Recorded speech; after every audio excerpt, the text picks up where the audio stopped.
Okay, Lance has a good question. Do you have any advice for preparing to speak to a group about strength and conditioning? Yeah, I do.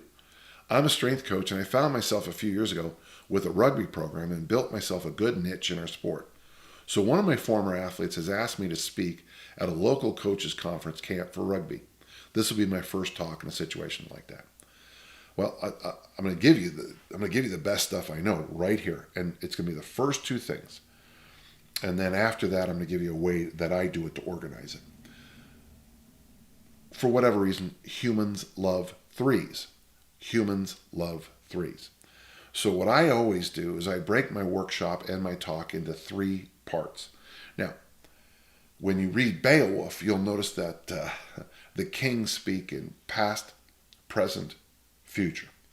This is what we did. This is what happened. Here we are together, greeting Beowulf for lunch. In the future, we'll look back on this day and enjoy it. The Gettysburg Address by Abraham Lincoln, 7 years ago. We gather here today. In the future, no one's going to remember this, but we all do. It works well. The past, present, future works well for toasts at a wedding. But when you're given a talk like this, try to break down the big points into 3. And I'm not sure what your big points are going to be. You'll notice that some of my programs I'll say, yeah, I want you to snatch, clean, farmer walk. And then I won't go on from there because I want people to remember those big 3. Write those big 3 down, and if you're going to have time to go into depth, do your best to come up with 3 to 5 points on each one of them.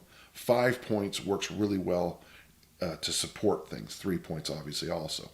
So 3 big points, 3 sub points, maybe 5, and try to organize like that.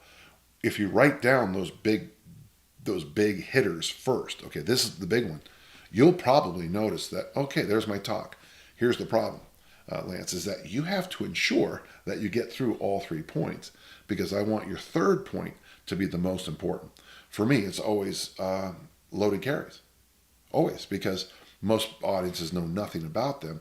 So when I get to that, people are like, oh, this, they've been sitting me going on hour after hour, blah, blah, blah. And all of a sudden it's like, oh.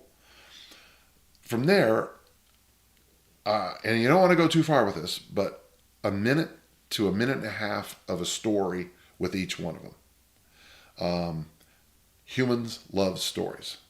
As my mentor, Jack Schrader, who was just changed my life as a writer, he was the former publisher of a major newspaper, and then took a volunteer job as a proofreader. And he proofread my work, and he would sit down and teach me. And he would always tell me, people love stories and stories about people. And that's a G.K. Chesterton point. But, he would always talk about catching the audience. And what caught the audience was a story. By the way, you'll notice I just gave you one right there.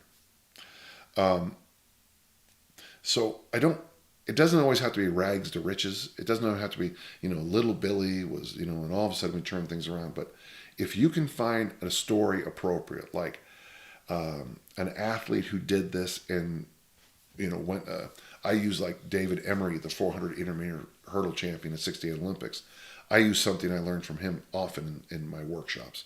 I use me reading something by Kenny Avery, 7 Days of Sunday, and how that really opened my eyes to something. It can be 20 seconds.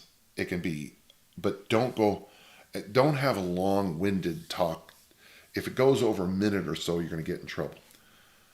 3 big points, 3 to 5 assistant points. Pop in stories appropriately, by the way. Stories can be those minor points. The stories can be those minor points. And then the thing I do that I think has worked the best for me for writing books and putting together workshops, I take those ideas and I get out a PowerPoint. I start a new PowerPoint presentation. And what I do is I start to, so I'll put the 3 major points in. Okay, there's one slide. Well, then I take the first one, I put it the next one, and then I add the 3 minor ones. And then I'll realize that, oh, I have a picture of this person I'm talking about. And all of a sudden I have another slide with this minor point with this person's picture.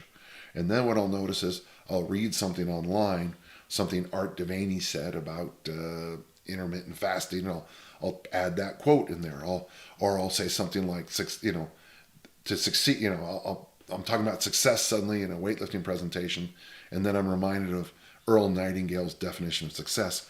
I'll put that quote in there. And all of a sudden, that PowerPoint, and I don't know what it is about PowerPoints. Now you're going to say, oh, my teacher taught me to do an outline. The reason I like PowerPoints better than outlines is my ability to add pictures and quotes to it. Now someone's going to say you could do that with outlines too, but I like the fact that the PowerPoint is so easy for me to use. 3 big things: stories, PowerPoint.